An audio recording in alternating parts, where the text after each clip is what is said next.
और कल कथा में कहा था बाबा के दरवाजे की नौकरी साधारण नहीं है।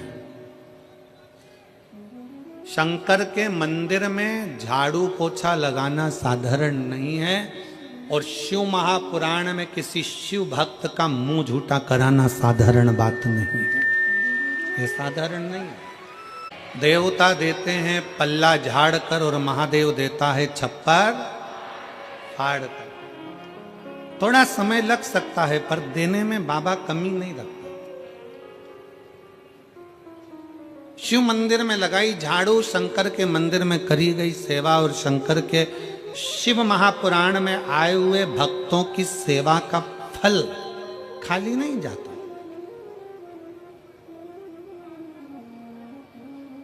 हम अन्य जगह का तो नहीं कर सकते, हम दूसरे स्थान का तो वर्णन नहीं कर सकते, पर शिव महापुराण की कथा पंडाल में बैठकर जो सुनता है, जो आस विश्वास लेकर जाता है, देवाधिदेव महादेव 3 महीने में वो पूरा करता जरूर है। अपने पिता को क्या जयंती ने झाड़ू लगाना प्रारंभ करा, पोछा लगाना प्रारंभ करा, मंदिर में जल भर कर रख देती, सेवा करती। 16 सोमवार की कथा किस किसने सुनी है? हाथ उठाओ जरा। 16 सोमवार की सुनी है? 16 सोमवार की रखो। उस कथा में एक प्रसंग आता है कि राजा ने रानी से कहा था कि मुझे पूजन का सामान लाकर दे दे, और उसने किसके हाथ भेजा था? जम के बोलो जरा। दासी के हाथ।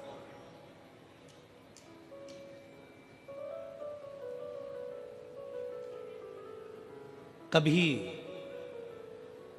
कभी तुम्हारी सास बहू से कह दे कि बेटा मुझे पूजन का ये सामान ला कर दे देना, मेरा बहुओं से निवेदन है 50 काम छोड़ देना, अगर शंकर की पूजन है तो पहले नंबर पर ला कर देना। डर से नहीं, भय से नहीं, ये सोच कर लाना कि आज मेरे भोले बाबा ने अपनी बेटी को अपनी पूजन के लिए याद किया, इससे बढ़कर सौभाग्य और कुछ नहीं हो सकता।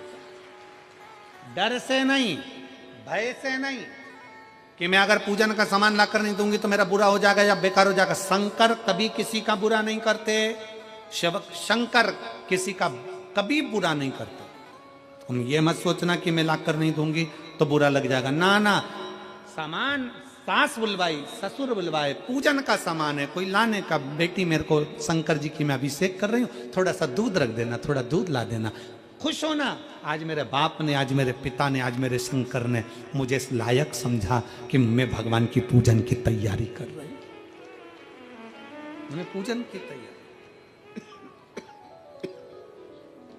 मेरे शिव ने मुझे इस लायक समझा, मेरे शंकर ने मुझे इस लायक समझा कि मैं पूजन की तैयारी कर सके।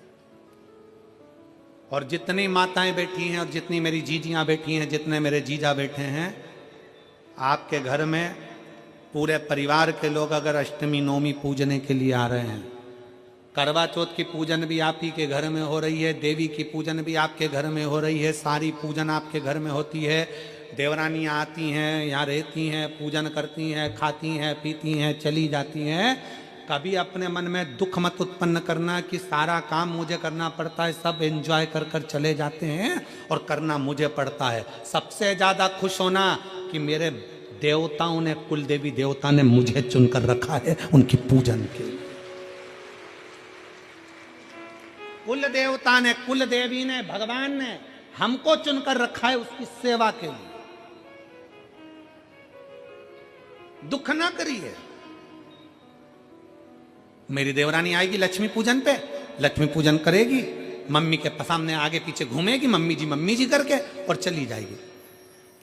मेरा जेठ आएंगे, जेठानी आएगी, वो ऐसा करेगी, चली जाएगी। अष्टमी पूजने आएंगे, सारा फैलारा मेरे घर में, सारा काम मेरे घर में, सब कुछ मेरे घर में, और वो तो खाएंगे पिएंगे और चले जाएंगे, काम मुझे करना पड़ेगा। ना ना, भगवान से प्रार्थना करना कि तूने मुझे इस लायक बना कर रखा कि सब मेरे घर में आ रहे हैं और पूजन कर कर जा रहे हैं, तूने इस लायक बनाया।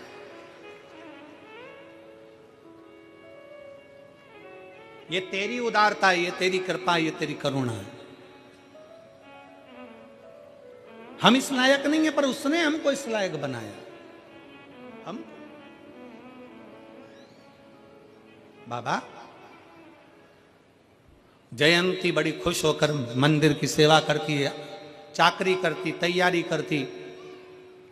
जयंती धीरे धीरे बड़ी हो गई। उसका एक नियम बड़ा प्रबल था, कपास की बाती बनाकर पिताजी को दे देती, पिताजी जोत में लगा देते, आरती में लगा देते और तैयारी करते। कई कई मेरे भारत की भूमि की कई माताएं ऐसी हैं, आज भी कई माताएं ऐसी हैं बुजुर्ग, जो बत्ती बनाकर तैयार कर कर मंदिर में दान कर देती हैं, कहीं किसी को दे देती हैं, किसी को पहुंचा देती हैं। अब कई बहुवन कहती हैं हमारी सास पागल हो गई, हमारी सास में अक्ल ही नहीं, दिन भर बत्ती बना, 10 रुपए की तो बत्ती बाजार में से लिया उन्हें, ढेर इकट्ठी हो जाए। बोलो सही है कि गलत है? 50 रुपए की, 25 रुपए की, 10 रुपए की बत्ती का तो इतना सारा पैकेट आ जावे, 10 रुपए की बत्ती की 100 बत्ती आ जावे। और हमारी सास लगी दिन भर बैठे बैठे बत्ती बनाती रहती है, दिन भर बैठे बैठे बत्ती बिलोती रहती है, दिन भर बैठे बैठे बत्ती बनाती रहती है। वो सास पागल नहीं है, वो सास बेवकूफ नहीं है। अग्नि पुराण में लिखा है, जब कोई कपास की बाती का निर्माण करता है, कपास की बाती को बनाता है, उसमें जितने कपास के रुए होते हैं, एक एक एक एक, वो एक एक रुए जब जुड़ते हैं और घी में लगकर जिस देवता के सामने लगते हैं, जिसने बाती का निर्माण करा है, उसको 1000 अश्वमेध यज्ञ के बराबर फल प्राप्त हो जाता है। सास पागल नहीं है।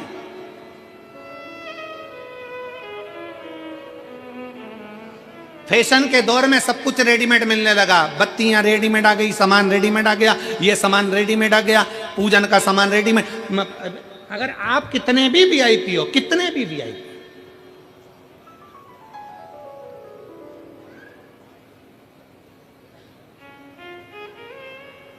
कितने भी वीआईपी, और हम तो कहेंगे, बेटा और बेटी दोनों से कहेंगे कि तुम कितने भी वीआईपी बनो, तुम कितने भी पढ़े लिखे बन जाओ, कितने भी वीआईपी और पढ़े लिखे।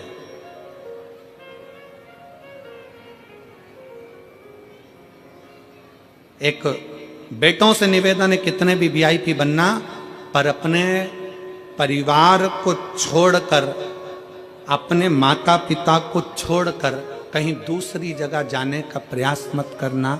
और बेटियां कितनी भी वीआईपी बन जाए, अपने तन से रुपट्टे को कहीं जाने मत देना, रुपट्टा तन पर होना जरूरी है। तन पर वस्त्र ऐसा पहनिए जिससे आपकी मर्यादा हो।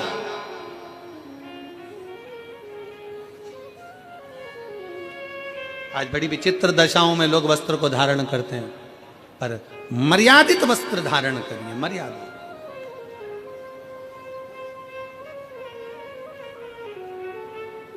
शिव तत्व कथा है, भगवान शंकर की कथा कहती। जयंती कपास की बाती बनाती, पिताजी को देते, पिताजी जोत में लगा देते, दिया में लगा देते, आरती में लगा देते। समय बीतता गया, जयंती बड़ी हो गई। उसका वो जैसे ही बड़ी हुई, एक दिन शिवालय में जा रही थी, पिता को चिंता लगी, मेरी बेटी की शादी करना, संबंध भी बहुत आए, बेटी सुंदर बहुत थी, बहुत सुंदर थी, संबंध बहुत आ रहे। अब संबंध तो बहुत आए, बेटी सुंदर भी है, शादी की तैयारी भी करना है, पर